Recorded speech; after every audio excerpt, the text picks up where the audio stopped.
হঠাৎ করে সীমান্ত এলাকায় সীমান্তরক্ষী বাহিনী বিএসএফ এর সংখ্যা বাড়ায় ভারত। সেটি নিয়েই যখন আলোচনা চলছিল বিভিন্ন মহলে, ঠিক তখনই যেন সীমান্ত এলাকায় সুসজ্জিত আধুনিক ট্যাঙ্ক নিয়ে মহড়া চালিয়ে সেই আলোচনায় ঘি ঢালল ভারত। এমনিতেই ফ্যাসিস্ট হাসিনা পালানোর পর থেকে বাংলাদেশের সাথে ভারতের সম্পর্ক ভালো নেই। মাঝে মধ্যেই সীমান্তে বিরাজ করছে উত্তেজনা। সেখানে অত্যাধুনিক T-90 ট্যাঙ্ক এবং অন্যান্য যুদ্ধ সরঞ্জাম ব্যবহার করার মহড়া দেখিয়ে ভারত ঠিক কি প্রমাণ করতে চাইছে তা নিয়েই এখন জল্পনার কমতি নেই। ভারতীয় ত্রিশক্তি কর্পোরেট সীমান্ত এলাকায় তাদের সামরিক তৎপরতা বৃদ্ধি করেছে, যা বেশ চোখে পড়ার মতো।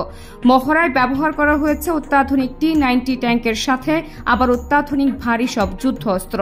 এই মহড়া চালানোর পরেই তা নিয়ে চারদিকে চলছে আলোচনা। ঠিক কোন উদ্দেশ্যে ভারত হঠাৎ করেই সীমান্তে এভাবে মহড়া চালালো সেটি নিয়েও হচ্ছে চুলচেরা বিশ্লেষণ। মূলত কোনো দেশ এভাবে সীমান্তে ভারী সব অস্ত্র ট্যাঙ্ক নিয়ে মহড়া তখনই চালায় যখন কোনো দেশের সাথে যুদ্ধের প্রস্তুতি নিতে হয়। কিন্তু সামরিক মহড়া চালিয়ে কোনো দেশ যদি তাদের সামরিক সক্ষমতা পরীক্ষা করে, তবে এটি আন্তর্জাতিকভাবে স্বাভাবিক একটা বিষয়। বিশ্বের বিভিন্ন প্রান্তে অনেক দেশই সময় সময় সামরিক মহড়া পরিচালনা করে থাকে। এবার সেই তালিকায় ভারতের নামও যুক্ত হলো নতুনভাবে। তাই ভারতীয় সেনাবাহিনীর এই সাম্প্রতিক মহড়া বাংলাদেশের জন্য কিছুটা উদ্বেগের কারণ হয়ে দাঁড়িয়েছে।